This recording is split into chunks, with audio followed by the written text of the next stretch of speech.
Breaking news చూస్తున్నాం. DCC అధ్యక్షులతో AICC in charge Meenakshi Natarajan zoom meeting నిర్వహించారు.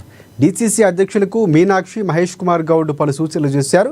అభ్యర్థులు కనీసం 5 ఏళ్లు క్రమశిక్షణతో పనిచేయాలని ఉండాలని అన్నారు. ఇప్పుడు పనిచేసిన డీసీసీ అధ్యక్షులకు మరొక అవకాశం లేదని స్పష్టం చేశారు.